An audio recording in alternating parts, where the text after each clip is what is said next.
저는 요즘도 문제가 되고 있는 한일 간의 역사인식 문제가 1945년 이후 어떻게 전개되어 왔는가에 대해서 말씀을 드리려고 합니다. 그래서 제가 오늘 말씀드리는 주제와 같이 한일 역사 문제에 대해서 여론조사를 하는데 양국이 2010년 이후에 좋아졌을 때도 있었지만 서로에 대한 또 인식이 나빠질 때도 있지 않습니까? 최근 상당히 서로에 대한 상대방에 대한 호감도가 떨어졌었는데 그 이유를 물어보는 겁니다. 왜 좋지 않은 인식을 가지고 있습니까? 라고 했을 때 이게 잘 안 보이지만 한국 국민의 거의 한 70% 정도가 이래서 나는 일본이 안 좋아요 라고 얘기했을 때 가장 많은 것이 한국의 역사를 제대로 인식하지 않고 있기 때문이다. 침탈의 역사를 제대로 가르치지 않고 있기 때문이다. 그래서 역사 문제를 가장 많은 이유로 걸었습니다. 그럼 일본도 가장 많은 게 뭐냐? 역사 문제로 일본을 계속해서 비판하기 때문이다. 즉 역사 문제 때문에 서로 안 좋은 겁니다. 일본은 역사 문제 가지고 한국이 우리를 계속 비판하니까 우리는 한국이 싫어. 한국에서는 역사 문제에 대해서 일본이 잘못된 인식을 가지고 있으니까 우리는 일본이 싫어. 라고 해서 서로에 대해서 안 좋은 인상을 갖는 가장 큰 이유가 역사 문제라는 겁니다. 역사 인식. 근데 제가 오늘 말씀드리는 부분은 이 부분입니다. 일본의 역사 인식이 어떻게 바뀌어왔는가? 일본은 과거사에 대해서 반성이나 사죄를 하고 있는가라는 점입니다. 그래서 실제로 여론조사를 해보면은 한 95% 정도가 일본은 사죄나 반성을 하지 않고 있다는 대답이 나옵니다. 반면 일본에서는 70% 가깝게가 사죄나 반성을 하고 있다는 답이 나옵니다. 그러니까 결국은 똑같은 문제인 겁니다. 사죄나 반성을 했냐라고 물어보는데 한쪽에서는 안 했다, 한쪽에서는 했다라는 것이 지금 갈등의 요인이 되고 있습니다. 일본에서 봤을 때는 한국은 반일이라는 DNA를 가지고 있기 때문에 우리가 뭘 해도 안 돼라는 인식을 가지고 있고, 대체로 한국에서는 일본은 우리가 통일되는 것을 두려워해. 그렇기 때문에 우리를 분열시키려고 해. 우리가 잘 나가는 게 일본한테는 마이너스야. 그러니까 일본이 항상 방해를 하지라는 생각을 가지고 있다는 겁니다. 그리고 이러한 인식들이 만들어지는 가장 큰 이유가 서로에 대한 역사인식의 차이에서 기인한다고 생각을 합니다. 그럼 이제 이야기를 45년쯤으로 가져가겠습니다.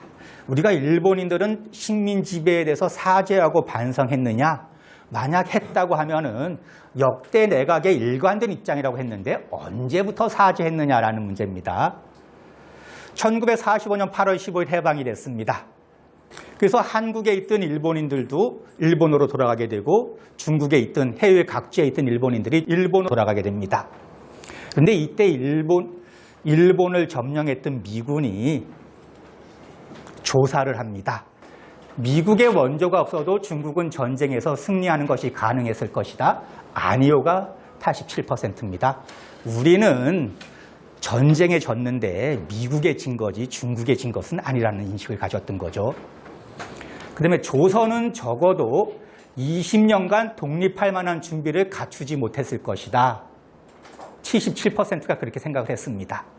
즉 45년 8월에 일본인들이 총독부 관리를 포함해서 일본으로 돌아갔을 때 야, 한국 이제 해방돼서 좋겠냐가 아니라 걱정을 하면서 갔던 겁니다. 야, 이제 우리 가면 어떡하지? 20년 동안 니네 큰일 났네. 야, 이거 걱정되네. 라고 하면서 갔다는 겁니다. 이런 사람들이 반성할 여지가 있을까요? 없는 겁니다. 우리하고 같이 있었으면 좀 더 잘 살 수 있었을 텐데 이제 우리가 갔으니 니네는 어떻게 하니? 라고 정말 조선을 사랑하는 사람들이 이렇게 걱정을 하고 갔다는 겁니다. 그러니까 이런 사람들한테 사죄나 반성을 바라는 것은 무리죠. 그럼 45년 이전의 일본하고 45년 이후의 일본은 똑같냐?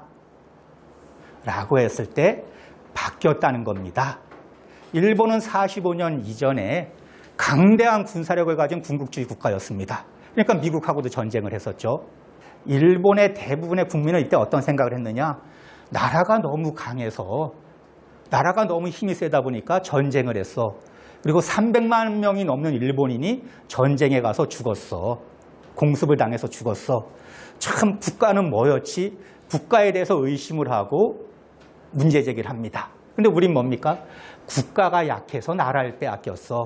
그래서 35년 동안 고생을 했어.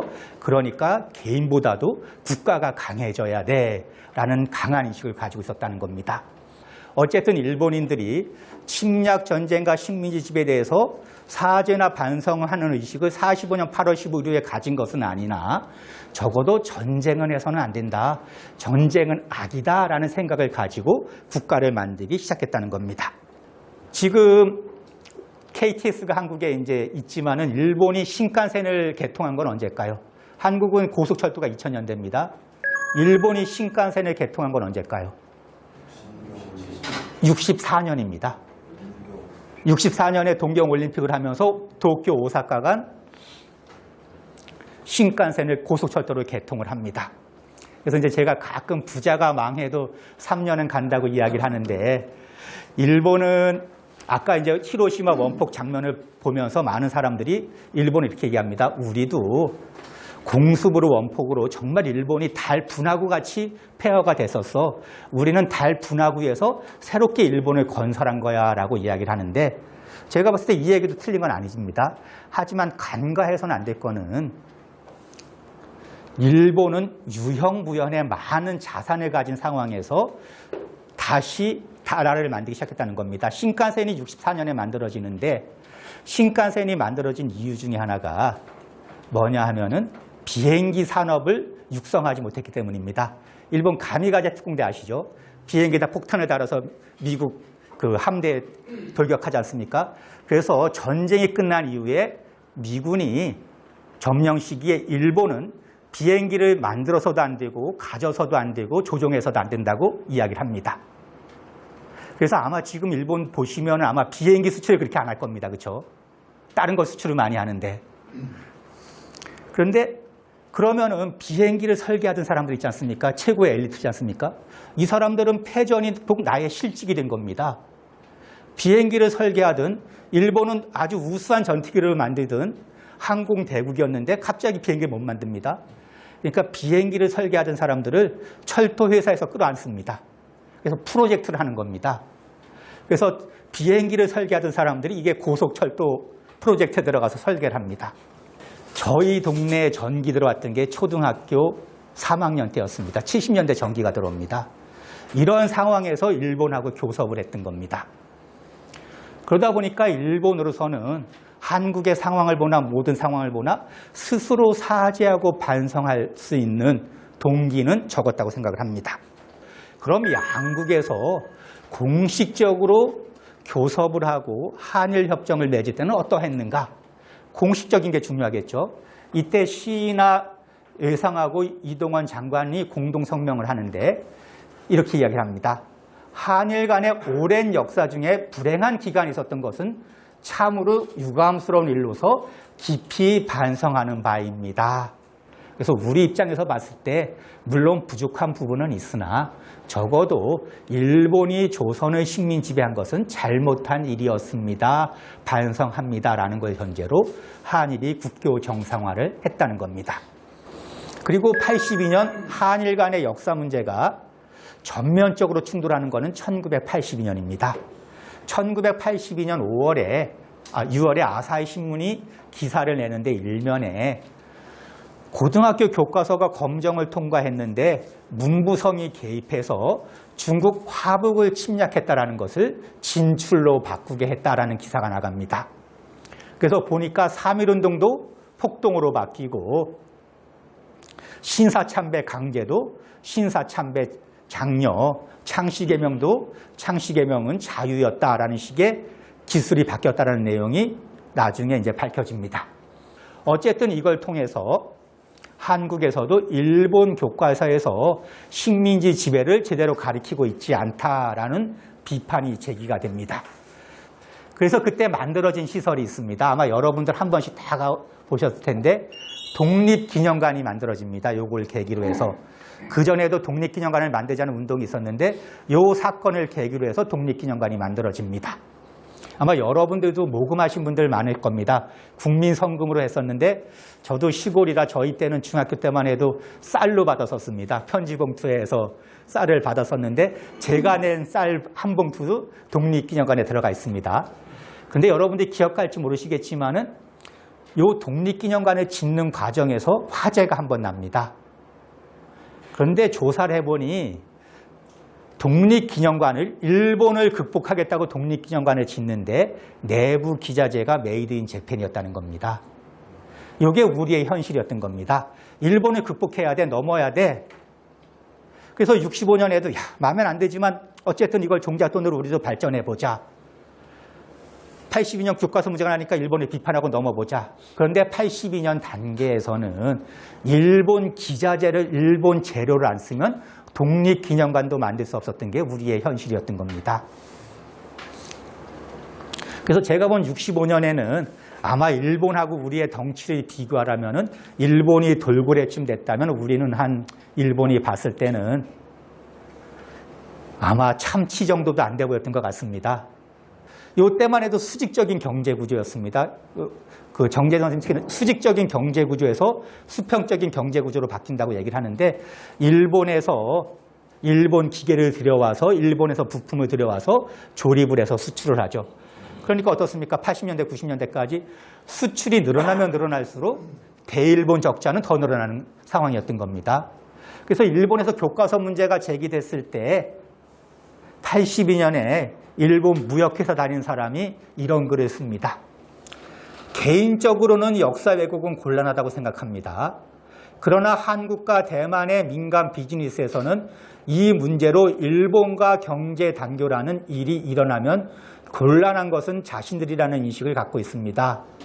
실제로 일본제 기계와 원재료 수입이 멈추면 그들의 경제는 근저로부터 무너지게 되니 이는 당연하다고 할 수 있습니다.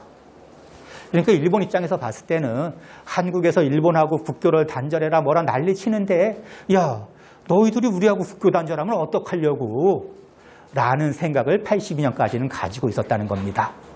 근데 82년부터 한국이 문제를 제기하는데 오히려 82년 낙가손해 82년부터 90년대 중반까지는 일본이 역사 왜곡 문제에 오히려 적극적으로 대응을 합니다.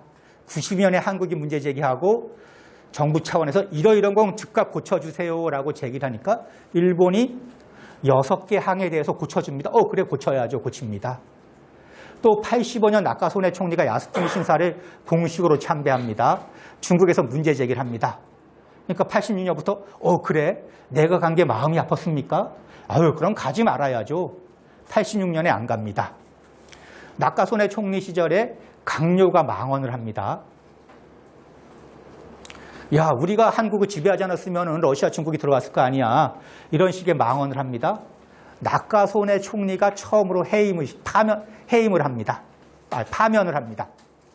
보통은 이런 얘기하고 문제가 되면 스스로 물러났었는데 물러나지 않았을 때 후지오 문부상이 물러나지 않았을 때 낙가손해 총리가 파면을 시킵니다. 왜 이런 일이 벌어지냐는 겁니다. 80년대, 90년대. 일본이 경제적으로 성장을 합니다. 근데 일본 입장에서 봤을 때는 야, 우리 미국에서 재패니즈 넘버원이라는 책이 넘버원이라는 책이 나옵니다. 경제적으로 자신감을 가져갑니다. 그런데 국제 무대에 가면은 왠지 일본의 위상이 높지 않다는 겁니다. 정치적 리더십은 약하다는 겁니다. 우리 어떻게 해야 돼? 우리 경제적으로 이 정도 됐으면 국제사회에서도 우리가 차지하는 지분이 높아야 되는 거 아니야? 왜 안 되지? 라고 했을 때 낙가손해 총리는 적어도 우리가 주변 국가들로부터 신뢰를 얻어나가자. 중국, 한국 이런 나라라도 우리가 어디 가서 얘기했을 때 뒤에서 박수나 치더라도 일본 앉으세요라고 하는 것은 좀 없어야 되지 않겠냐. 그러니까 적어도 일본이 이때 여유도 있었습니다. 재패니즈 넘버원 경제적으로 뭐 일본 국민들을 봐도 애국심 얘기 안 합니다. 왜? 내가 일본에 잘 태어났다고 생각을 하는 겁니다. 우리 잘 사네, 잘 태어났네. 굳이 애국심을 강조할 필요가 없었습니다. 그러니까 일본도 여유가 있다 보니까 한국이나 중국이 역사 문제 제기하는 것에 대해서 그렇지 뭐 우리가 그때 잘못했었지 뭐 이 정도 얘기는 우리가 들어야지라는 정도의 인식들이 있었습니다. 그러니까 적어도 우리가 일본한테 당당하게 얘기할 수 있는 거는 65년의 역사 문제를 흐지부지하고 국교를 정상화했다가 하는 것이 아니라 적어도 일본은 65년 국교 정상화할 때부터 식민 지배로 다대한 손해와 고통을 끼친 것에 대해서 반성하고 국교를 정상화했다는 겁니다. 이게 사실인 겁니다. 개인의 인식이 아니라. 그리고 85년 나카소네 총리가 침략행위 전쟁에 의해서 다대한 손해와 고통을 끼쳤음을 깊이 자각하고 반성한다. 가요 총리는 조선반도 분들이 우리나라의 행위에 의해 참기 어려운 고통과 슬픔을 체험한 것에 대해서 겸허하게 반성하고 솔직하게 사죄 마음을 표하고자 합니다. 93년에는 고노 관방장관이 위안부 문제에 대해서 마음으로부터 사죄와 반성한다. 이렇게 얘기를 합니다.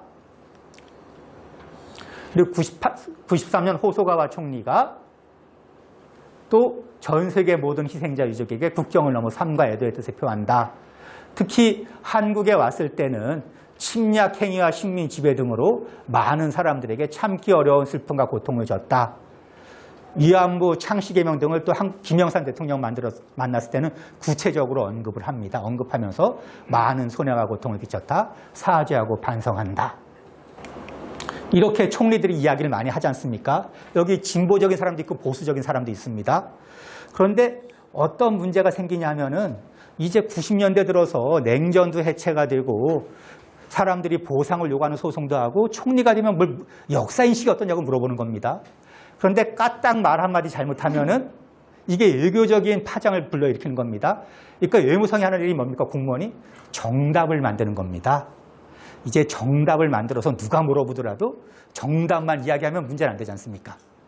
그래서 무라야마 다마 이후에 정말 보수든 그 민주당에서 물어보면 뭐라고 합니까? 총리의 역사인식은 어떻습니까? 식민지배 어떻게 생각하십니까? 저는 95년 다마 정부 입장을 계승합니다. 조금 지나면 저는 역대 정부의 입장을 계승합니다. 이렇게 답을 하는 겁니다. 그러니까 보수파 총리들은 어떻습니까? 침략전쟁 식민지배 이야기하기 싫습니다. 내 입으로는. 그러면 저는 95년 다마를 계승합니다. 역대 정부의 역사인식을 계승하고 있습니다. 이렇게 정답을 만들어버렸던 겁니다. 그러니까 이것은 95년 단계에서 보수냐 진보냐를 떠나서 일본 정치가들, 정부가 이 정도 선에서는 우리가 해야 돼라고 내밀 수 있었던 역사 인식이었다는 생각이 듭니다. 그 이후에 김대중 오부치 공동선언이 있습니다.